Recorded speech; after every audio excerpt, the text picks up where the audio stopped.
Welcome to the Customer Machine Podcast, hosted by Dr. Glenn Livingston and Yoav Ezer. Glenn is a psychologist and marketer whose companies have sold more than $30 million in consulting and has trained thousands of marketers across different niches and industries. Yoav is a programmer turned marketer whose companies have sold over $5 million in products and services. Together, they'll teach you how to systematically stand out, attract, and convert the best customers, even in brutally competitive markets. And now, here's Glenn and Yoav. Very good, Dr. Glenn Livingston. And I am here with the inimitable Yoav Ezer, otherwise known as the Conversion Machine. And we've got a special guest today whose name is David Rothwell. David, what's your website these days? It's actually just moved. It's now davidrothwell.com. That's easy enough. It used to be davidnrothwell.com, and then my real name became available, so I bought it. So there I am now. Fred Gleek once told me that if anybody else has your name, for example, if someone had glennlivingston.com, which they don't, I have that. But if they did, you can do theglennlivingston.com. So that's just sure, absolutely, yeah. And there's various ways around it. But hey, just while we're talking about domain names, a long time ago, you actually had a domain called AdWords Answers, but you got bullied by Google into giving that up, right? Yeah, that's absolutely true. Yeah, really. Yeah. What happened was I registered that domain lots of years ago, probably a dozen or so years ago now, and I had it for about 6 years and no issues at all. And then I got an email from Google saying, "Give it up or die," basically.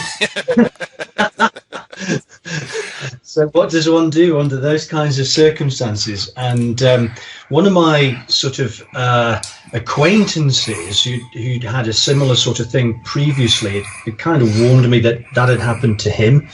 And so I wasn't hugely surprised. I was a little bit surprised, but not hugely. But Google is very, very, as it's quite understandable, very fiercely protective of their brand, their trademark terms, and so on. So there is no way that you can have any domain name with anything that's got anything to do with Google in it. So AdWords, AdSense, some of their other trademark terms. So yeah, I let it go, and then I just transferred everything over to davidnrothwell.com at the time. And now everything's, well, I don't bother with that domain any longer. I haven't put anything new on it for several years, but I have started now to rebuild davidrothwell.com. Long story, but there it is. It'll be really cool. Maybe in another 6 years, david.com will be available, and you can just put everything there. When I was a kid, there was a joke about what does an 800-pound gorilla eat, and the answer was anything it wants. Yes, absolutely. That's kind of what you went through with Google. Well, you can't argue with the. I mean, those guys have paid my living for the past dozen years or so as well. So I'm not going to do anything to upset them. Sure. Yeah, no, you have to. You can't fight City Hall. You've got to roll with the punches, go with the flow. I know what you mean, man. I know Damn Skippy. Damn Skippy. Yeah. So hey, why don't we start at the end?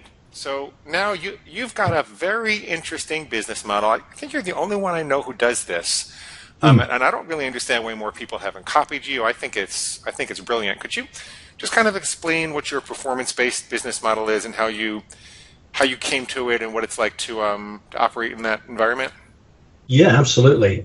It took quite a few years, really. I mean, I consider myself to be a reasonably intelligent, reasonably smart guy, but it took me a long time to figure out something which really is quite simple and straightforward. And the more I've been working with it, even very recently, the more realizations I've had about it, and the more simple I've been able to sort of boil it down to. So what I do, as you know, is I manage Google AdWords campaigns for third-party companies. I've been doing that for a dozen years. They pay me for it. And over the past, I'd say about 3 years, I've really specialized in the e-commerce side of businesses rather than lead generation, people who sell their time like tradespeople and so forth. So e-commerce businesses where money changes hands online, basically. So mostly for physical products, but it can also be digital products, subscriptions, software downloads, appointment bookings and whatnot. Anything that happens online and money changes hands online. Because what I discovered really a little bit by accident, I think it was in late 2013, was that there's a setting in conversion tracking that allows you to see the value of the revenue, the money that changes hands, when an online transaction actually happens. So if you've got a widget that sells for $34.26 and you sell that widget and you take money for it online, you can see that money change in hands. So that made me realize that there's an entirely different and much more straightforward way of managing AdWords campaigns now, because we can see the money that we spend and now we can see the money that we earn. So you can manage everything around what's going on with profitability. So the one single metric that I've become absolutely obsessed about, well, there's two actually, but the first one is return on ad spend, which is you put $1 in and how many dollars do you get back? And wherever you're spending $1 and getting more than $1 back, you want to just do as much of that as you possibly can. Then I got a few years ago back in lead gen, I'd fiddled around with a commission-based payment model, and it worked pretty well with what I was doing at the time, but it had some drawbacks too, which I didn't totally realize at the time. And when I stumbled into this e-commerce thing of seeing money changing hands, I'm like, well, okay, if I'm running this thing profitably, then why shouldn't I, and I'm buying every click going for the merchant because they're running profitably, then why shouldn't I do a profit share deal with this and charge them a percentage of their gross campaign revenue? And that's exactly what I do.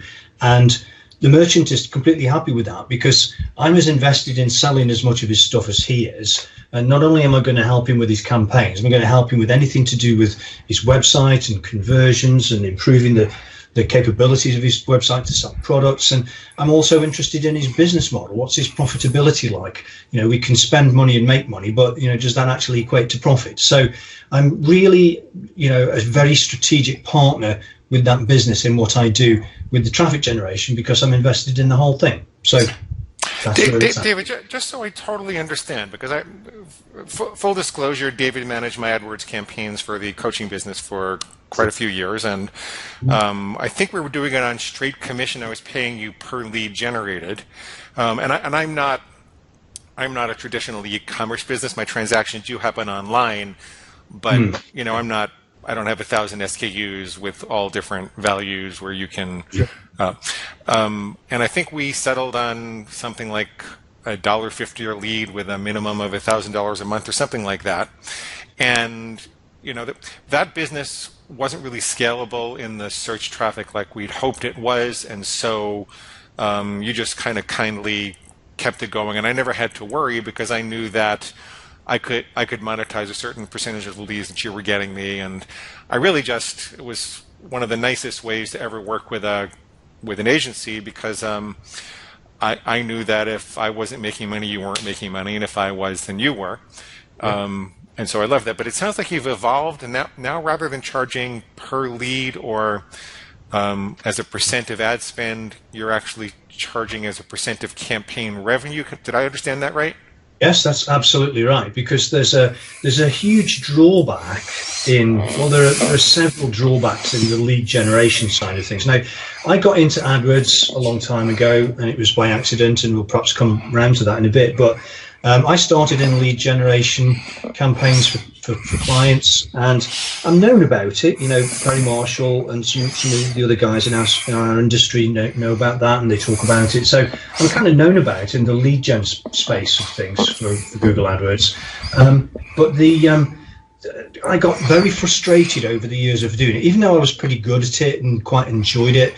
The biggest problem is really knowing how much money changes hands at the very end of the transaction. So you can be buying leads till the cows come home and you'll know how much you're spending on them, but it's very difficult to completely understand with accuracy exactly how much money you're earning from those leads. Because often, and the more I spoke to more businesses, the more I realized that most businesses haven't got a clue how their own sales process works. You don't know all the moving parts in their sales process, from getting a lead and converting it into money.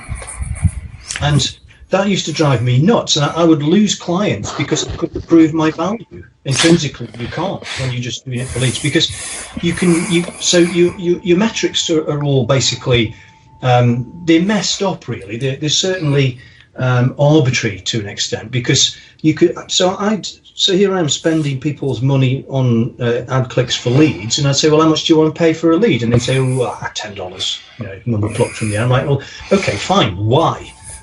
Why $10? How much? How do you know it's worth $10? And they don't know. They don't know all the moving parts in the sales process. Sometimes that sales process can take weeks, months, years. So it just becomes really difficult to make it all accountable. Well, David, I would assume, I'm kind of curious what your solution for this was, but I would assume that if you're a well-known AdWords manager and you only charge a percentage of revenue, so there's really no risk on the client side, I would assume there's a high demand for your services. Is this leading to the idea that you've got a whole set of screening criteria, so you only take a certain very particular type of client? Yeah. Yeah, that's absolutely the case. So when I really figured out what I was doing with the e-commerce side of things, and by the way, campaign structure is all completely different for e-commerce clients, and the whole dynamic of the marketplace is completely different. Very often they're selling commodities, so there's big pricing issues. If they're running shopping campaigns, you've got to have data feeds all sorted out. So technically, you get into the whole Google shopping thing, which doesn't apply in lead generation because it's about physical products which come out of factories. So there's a lot more moving parts. There's a lot more potential payoff. There's much stricter criteria about the whole thing. But in other ways, it's much more straightforward to manage, because you just go in where the money goes. You put $1 in and you get more than $1 back, and you do as much of that as you can get your hands on. And then it really all comes down to, once you've got the return on ad spend side of things sorted out, the next most important metric of the only two that really matter, is what's called impression share. In other words, how often do you show up? If somebody types a search 100 times, do you show up 100 times? Anything less than that is less than 100% impression share. So if I've got something profitable going on, I want as much impression share as I can get my hands on. So the structure, the management, the thinking, the dynamic of the marketplace, it's all very, very different. It's very fascinating. And one thing that we can say for sure is that products are never going to stop coming out of factories, and people are never going to stop buying them, and they always change and they go obsolete, and there's new ones. So it's an industry that is just not going to go away. So David, what are your criteria for a client nowadays? Yeah. Okay. So in business and in life to an extent, I have sort of a philosophy, which is eliminate, automate, delegate. So eliminate, don't do stuff you shouldn't be doing, and don't work with clients you shouldn't be working with. Automate, build systems and processes so that you can not have to repeat stuff unless you've got a system behind it that does a lot of the work for you. Delegate, give your system to somebody else if you're maxed out. And I haven't got to that point yet, although I do anticipate getting to that point in the future, hopefully next year.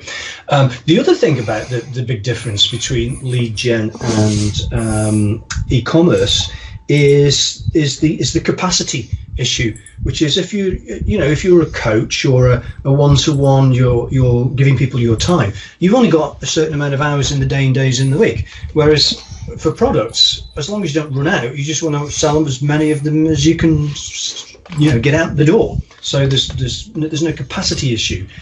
People in lead gen would say, "Oh, turn the campaigns off. I've got enough leads now." I'm like, what? If I'm on commission, that limits my earnings, so I don't want to do that. Anyway, so my basic criteria for selection these days is you've got to be an e-commerce merchant selling physical stuff. I'll take you on if you're in digital sales, because that works too, although we can't do shopping campaigns because they are on physical things. You've got to be running an AdWords campaign already with at least 30 days fresh data in it. And you've got to have a gross sales revenue of $15,000 a month from your campaigns. Now, if you haven't got that, but you've got some, and we can grow you to that, that's fine. So I have a fixed monthly price or a percentage of the revenue share if the revenue share is greater. So That means that I'm working with merchants who have got opportunities to grow. The very first thing I find that I have to do with them is fix the conversion tracking, because they may or may not be tracking conversions, and they may or may not be tracking the actual revenue. So there's a bit of a technical implementation there. And even if they're doing those two things, we still sometimes find that conversion tracking is messed up because they're tracking it from multiple sources and multiple counting. So that's the first bit that I do for any e-commerce merchant, and they have to pay for that because that's a piece of work that is very important and nothing else can happen until that's done. Then when we've got the revenue showing up, we can get into the rest of it, which is typically, well, we've got to rebuild all this stuff because it doesn't follow your data feed and the structure of your store. And then we'll run with that for a bit, and then once we can see what's working and what's making profit, then we can accelerate it and make it go as fast as possible. So accelerated campaign delivery, trying for as much impression share as we can get, and so that's the system. Very nice. Yoav, David and I are both extremely talkative when it comes to AdWords and AdWords management. I'd like to pause and give you a chance to ask any questions or make any comments that you want to. You're doing very well, both of you. I'm listening. Great. Okay, so you have nothing else. Okay. Go ahead. And then before we maybe delve a little bit into your history and some of the entrepreneurial lessons that you learned over the years, where are you looking to take this model? Where do you see yourself next year, maybe in 3 years or 5 years? What are you trying to do with it? What I do proves its value, so people want more of it. So my merchants are maxed out. They can't buy any more clicks from Google because we're buying every conceivable one we can get our hands on that are profitable. So we're trying to buy more clicks rather than less. And that's very often, again, the opposite in the lead gen side of things, where budgets are limited and click prices are limited and CPAs are limited and all of that, because they don't know the value of it, but we know the value of it. So I'm ready. I'm putting together a strategy to basically reach many hundreds, if not many thousands, of merchants the world over with my methodology, so that they become aware of it and they want to have it, because it's really a complete no-brainer, because there's no risk and they only pay when it works, and they just pay a percentage of the gross revenue that is attributable to exactly what I do.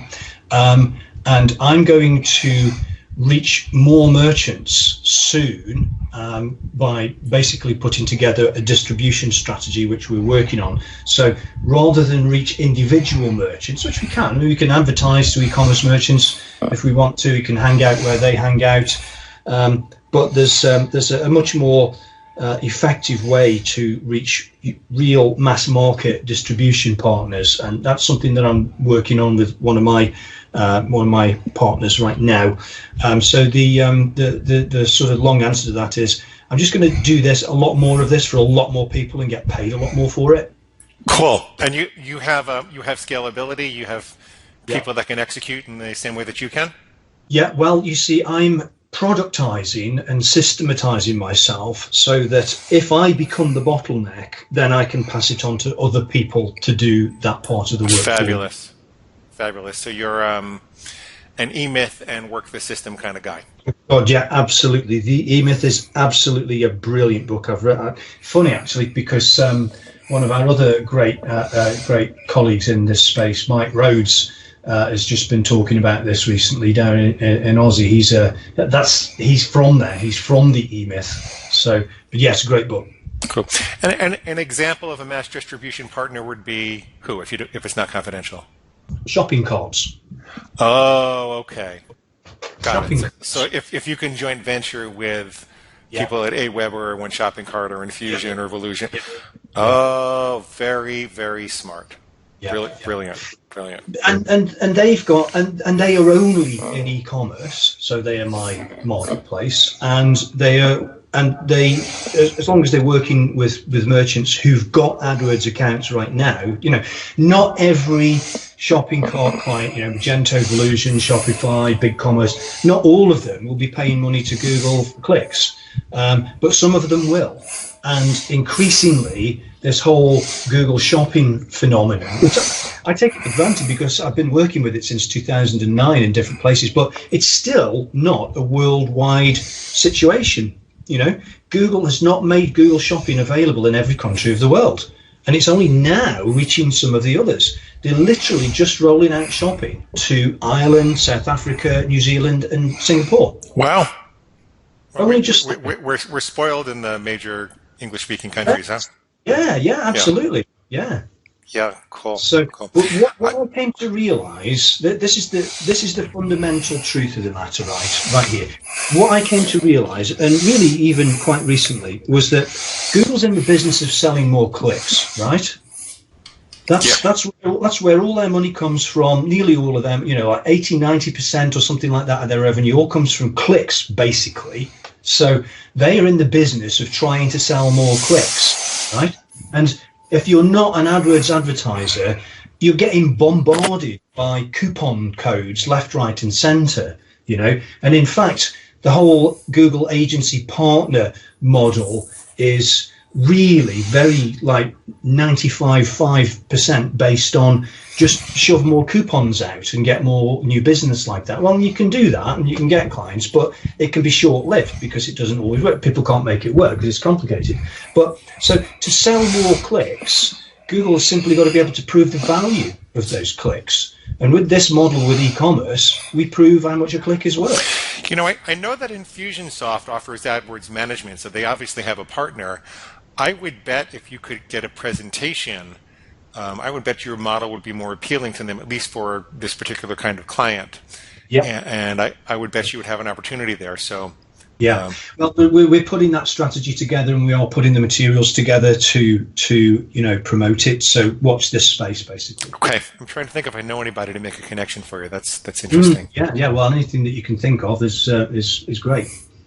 Well, I don't think my mom's going to do it for you, so I'm working on it. Okay.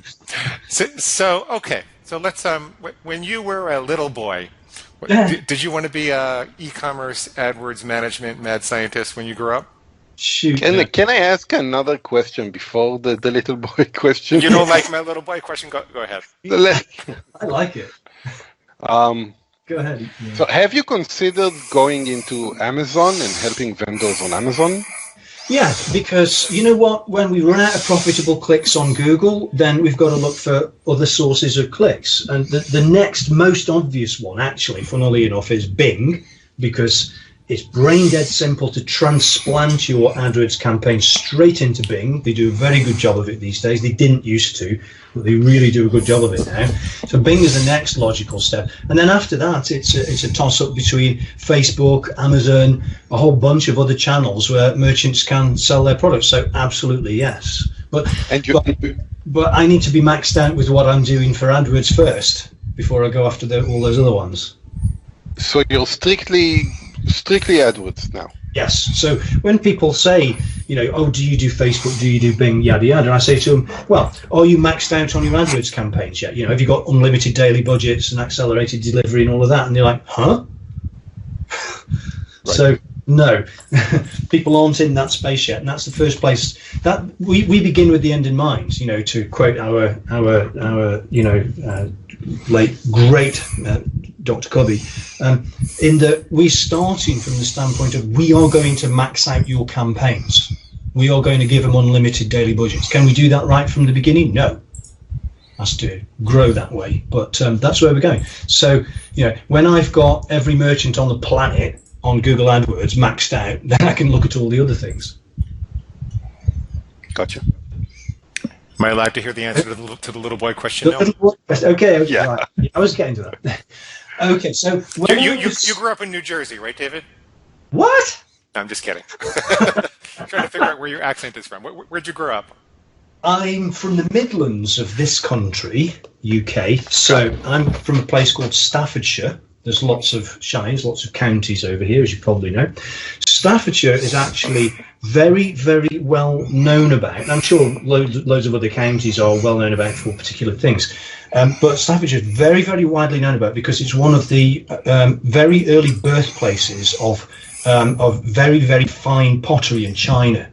Okay, so we have firms that were synonymous with the greatest pottery and greatest china in the world, like Wedgwood, Minton, Spode, and a whole bunch of others. Now the world's changed a lot since those days, and like everything else, other countries dominate for this stuff now. But this is where originally, that area, what it was famous for. So collectively, that area of Staffordshire is known as the Potteries for that reason, because pottery industry was the biggest thing that we had going. Anyway, so I was born and raised there, and it has an accent like anywhere else in this country, like anywhere else in any other country.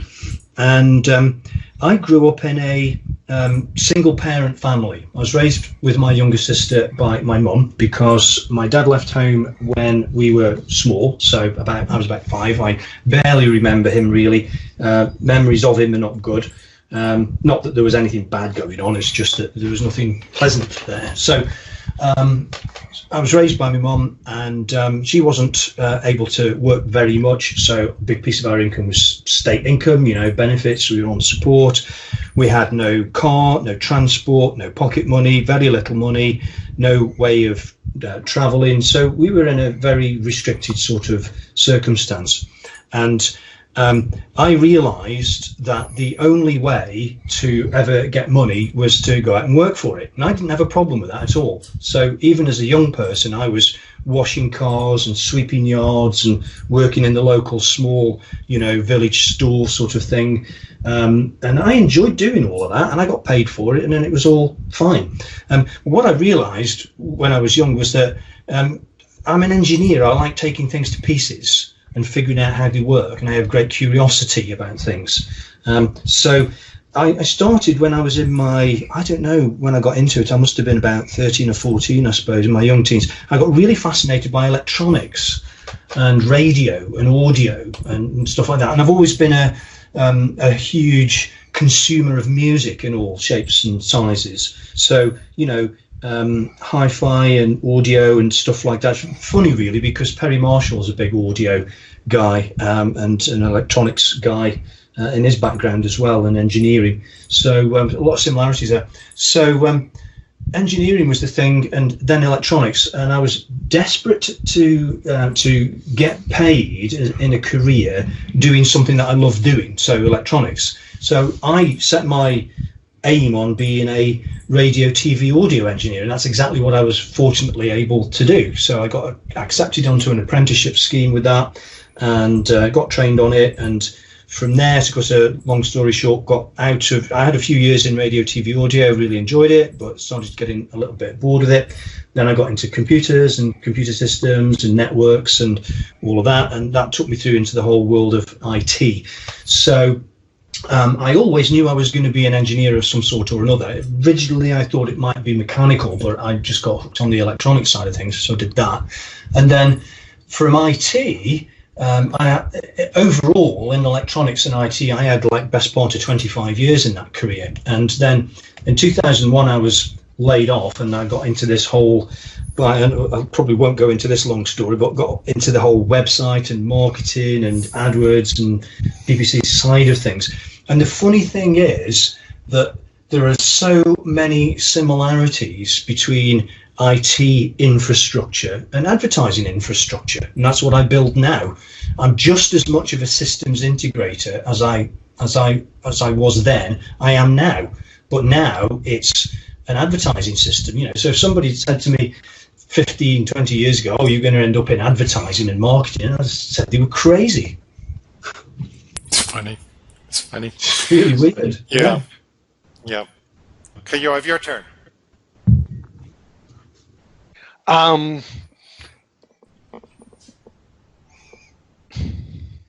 don't have a question. Don't worry.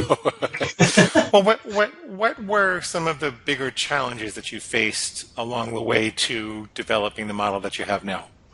Okay, in terms of the business model, it really changed in 2013 when I discovered this whole way of tracking the revenue. That was the thing, because like I say, the most important metric that had been missing for the whole time that I'd been doing it before was return on ad spend.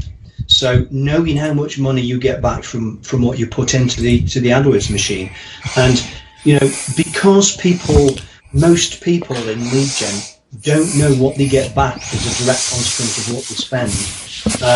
It really limits them in what they do. And this actually is the biggest limitation on Google's earning capability. So whenever you go in and look at somebody's AdWords account and you see all these campaigns which are limited by budget, limited by budget, limited by budget, you know, and keywords with less than 100% impression share, then that is the single biggest increase in revenue opportunity that Google could conceivably capitalize on. And they're not going about it at all. And even if they were to go about it, they are fundamentally not a trustworthy company. I have this conversation with my Google agency manager, and she gets on with it because she's actually from an agency background herself, although she works at Google now. And I said to her one time we were talking, you know, nobody trusts Google, right? And she says, you know, you're right. You're absolutely right. Because for most people out there who are buying Google clicks, they hate doing it and they don't know how much they get back. They don't know whether it's working or not. If Google steps in and says, "Oh, you should do this, that, and the other," the advertiser says, "Not on your life. You know, all you're interested in is spending more of my money." So so they're not trusted. So Google increasingly have a dependency on this part of their ecosystem, the agencies, who, in fact, when you look back, you know, where they all came from, you'll totally relate to this, I think, Glenn, with your experience of it, is that, you know, the agencies sprang up pretty much spontaneously. You know, I didn't set off in life to become an AdWords agency. I just got into it, and then because I'm a service provision type of guy, when I got technically good at it and I knew I was better than other people out there, I started offering it as a paid service because I wanted to create a monthly paycheck, because I had to, because that wasn't a job any longer. David, let me ask you a question in a slightly different direction. You're in a unique position in as much as you've seen the inner workings not only of dozens of high-end, high-volume e-commerce businesses of their AdWords campaigns, but you must be evaluating their landing pages and their shopping carts and their entire web infrastructure. And I'm wondering, what are some of the things you look for outside of the AdWords account when you're evaluating whether this is going to be a good client who can maximize their conversion? What are some of the things that you really believe, after all the experience you've had, maximizes the conversion on an e-commerce landing page? Absolutely. Okay, so every e-commerce in the world has to have several business partners without which he cannot trade. So given that he's got physical products from somewhere or other, he either buys them, you know, at wholesale and gets them shipped from wherever to him or whatever, or he makes them himself. But he has got to have a web store, and he's got to be able to accept money, and he's got to be able to ship his products. And without those functions, he cannot trade. So that means that there are all manner of, accepting payment is kind of a commodity thing. So if you take PayPal or Authorize or Stripe or Braintree or 2Checkout or yada yada, you have the ability to take money off people, and that's what you want. You have a web store which is provided either off the shelf by a Volusion or a Shopify or a Magento or a BigCommerce or whatever. And there's dozens of these providers all out there. You pay your money and you take your choice. They've all got pros and cons. They've all got different prices and features and functions and whatnot. Or maybe you've got a proprietary cart that e-shop that you've created yourself. Those exist out there. So you've got to have all those things. So this means that there's a certain amount of commonality that I see between merchants. So, you know, they're selling stuff, and it might be different stuff, but they might be using the same shopping cart. So I know, you know, what some of the attributes of BigCommerce are, what some of the attributes of Shopify and Magento and so forth are. So other than the obvious theme of the website, functionally, they're all very, very similar. So you've got to keep in mind that there are just like in lead gen, there are some much more buying related keywords. So what I look for in a merchant is that given that they've got all the same pieces of their infrastructure as everybody else's, what are they selling? Do I know it, like it, understand it, would want to be associated with selling it? I'm interested in it. It makes sense to me. Those kinds of things. And there are also some kinds of e-commerce that are much more difficult than other kinds of e-commerce. Some of those that you can't get associated with are selling things that Google doesn't like. So alcohol, drugs, weapons, you name it. So, they have strict policies in that regard. Clearly, I'm not going to be in violation of those. And there are some things that I just don't understand and don't like and by way of products. And I'm like, would I really want to can I get enthusiastic about these things? No. So I probably don't want to work with that merchant. Because you do have to wrap your head around what they're selling and the soul of the benefit to the customer so you can write the ads. Okay. It's not just a mathematical thing, right? No, and this is, from a slightly outside point of view, but this is the other thing that's fascinating to me about AdWords is that it's got an engineering component, which is the data and the numbers and the facts and figures and so forth. And then there's the human psychological interface where people are reading messages that we've created and written, based on the content of the advertisers' products and websites and so forth. So it's always very fascinating for me to watch what happens in terms of the psychology of the thing. This means that, and as you pointed out, I've got a few years' experience of this now, so I can often tell that there's going to be a good or not so good opportunity for a particular sort of advertising. For instance, and I was telling somebody this just the other day, apparel, clothing, is a very challenging e-commerce marketplace to succeed in because it's very subjective. It's very open to different interpretation. You don't have makes and models of things in there. You've got such a variety of stuff, fabrics, sizes, colors, shades, yada, yada. And I know from my own experience working with some apparel providers, it's very difficult to sell stuff online.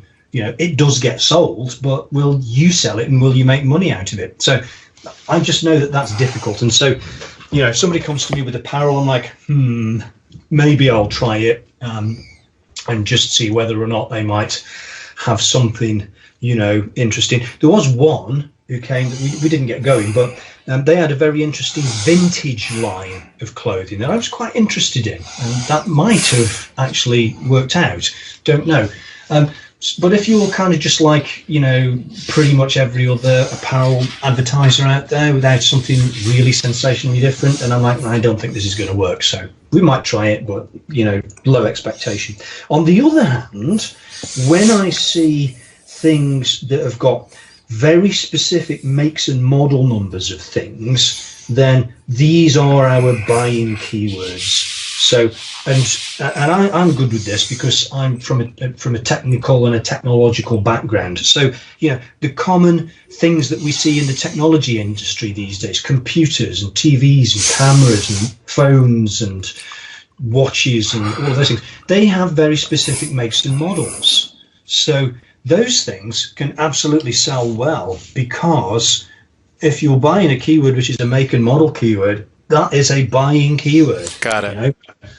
So and I know from observing this with technological product advertisers is that even if you have products have a make and model, but they also have a category.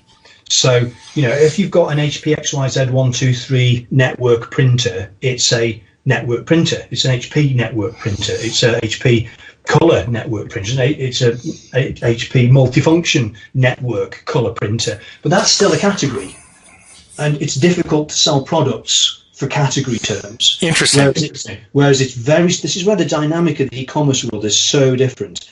But if people are looking for an HP XYZ123N printer, that is the buying keyword. That's what they want. And now you've got to make sure you show up and you've got the best deal in town because it's a commodity. Because somebody else is going to sell it, at the same price probably because the manufacturers of these things have things called minimum advertised price. Right. So you cannot, you are in breach of your contract with your manufacturer if you try and discount it below what everybody else is supposed to sell it at, unless you've got their permission explicitly. So there's a very different, methodology behind the whole buying game in this industry. It's very interesting to watch. David, are there any other business lessons you would offer to e-commerce vendors or potential e-commerce vendors based upon your experience with all this? You are stuck with a product that other merchants are probably out there selling as well. It's the same. It's come out of the same factory with the same barcode on it, does the same thing. Why should they pay you more or the same as another merchant? And this is all about getting creative with your offer. So if you've got the same printer as somebody else at the same price, what can you do to make somebody buy from you? And again, it's the psychological side of things. Have I got reviews and star ratings and lots of people saying good things about my firm? Can I come up with some bundles or some offers or some, special deals or whatever? Some of that might be limited by what your manufacturer imposes on you, but what can you do to make somebody buy from you when you've got literally the same thing as somebody else? So focused heavily on building up trust and figuring out creative offers that you can bundle with other relevant, interesting things. Trust, these are fundamental principles too, right, in any situation. But when you're dealing with commodities, which are the same identical product for the same price, they really become the big differentiation factor. That makes sense. That makes perfect sense. None of this stuff's rocket science. It's just, lots of experience and looking at it in a particular way. What does your mom think about what you do? She hasn't got a clue. Nobody's got a clue. I think other people say the same thing in our industry, and I suppose it's the same in any industry that's highly specialised and full of jargon and all the rest of it. And somebody says, "Oh, what do you do?" And you're like, "Christ, how would I explain what I do?" I know it was so much easier when I was just a clinical psychologist, and everybody thought it was such an interesting job. And I feel like I kind of sort of work online. They say, so you sell penis pills then? Yeah, still got their own take on it, right? When I was in IT, people would say, "Oh, what do you do?" And I'm like, I'm in IT. "Oh, you're a salesman?" "No." "Oh, are you a project manager?" "No." And there's all these other roles in the thing, and people just wouldn't get it, so they'd have their own idea about it, and it was quite funny sometimes. Yeah, it's funny. Well, David, I'm just about out of questions if my partner doesn't have any. Is there anything else that I should have asked you that you really wanted to share that you didn't? I think really it's all about keeping things. I have to remind businesses, which is ridiculous really, but a big piece of what we do, all of us in this thing really, a big piece of it is the education thing. People don't know what they don't know, and you have to educate them. Steve Jobs said, education is the best form of marketing. He's absolutely right. It's got to be something simple to understand. And I say to people, why? So, and I have a huge list of questions which I ask advertisers when they're fully on board with me, so I can completely understand what they're all about. But the first question I'll lead off with is, okay, so you're an e-commerce merchant or you're an XYZ or whatever. Yeah. So, okay, so do people pay you for what you provide? And they're like, that's a stupid question. Of course they pay me. Well, I have to ask that because, let's just get something straight here. You're selling stuff and getting paid for it, and you're also spending money on it. So are you making money out of this whole proposition? And because that's what the point of all this is. You're supposed to buy clicks to sell products and make more money than you did, than you spent in the process. That's called profit. So you've got to have that. And if you haven't got, and that's why the first thing I fix is the conversion and revenue tracking, is because most advertisers don't track the revenue, or they track it wrong, and they haven't got a clue what the return on ad spend is.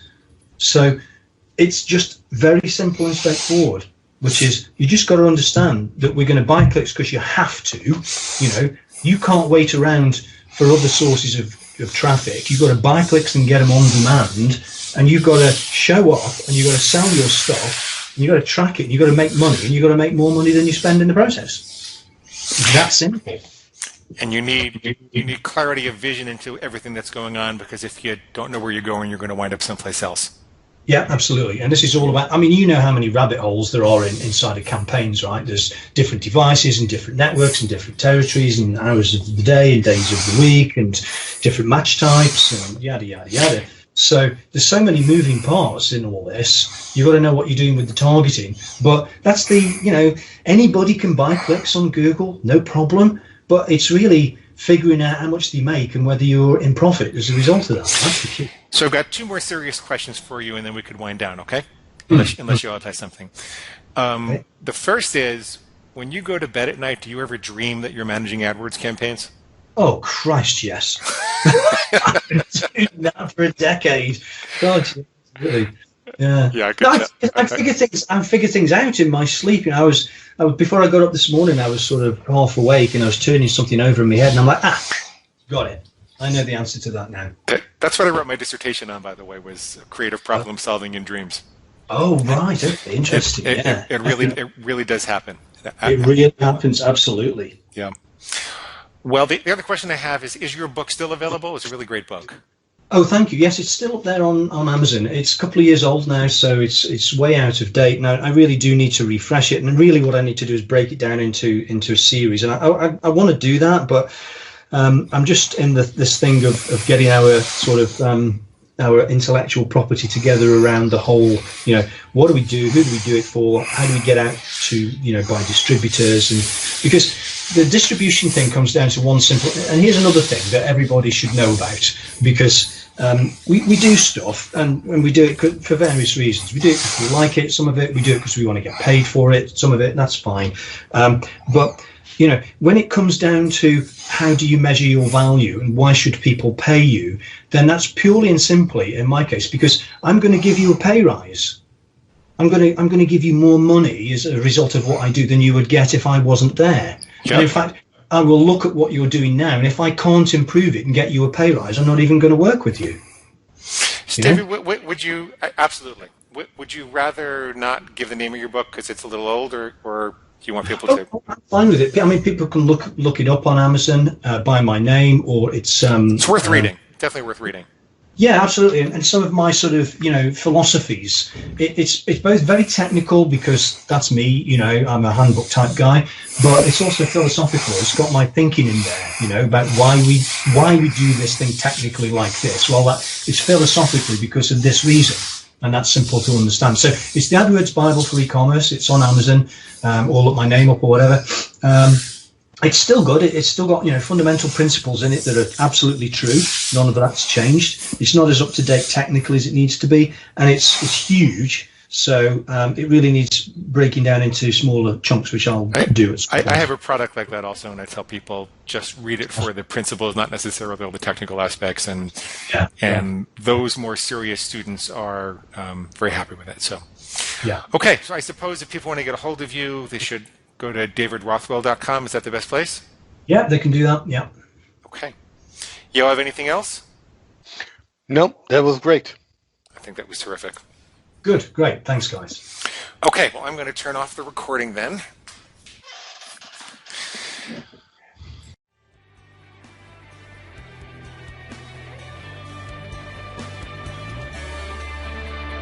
Thanks for your time and attention.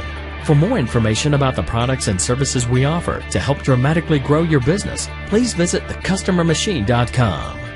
On behalf of Glenn and Yoav, thanks for listening.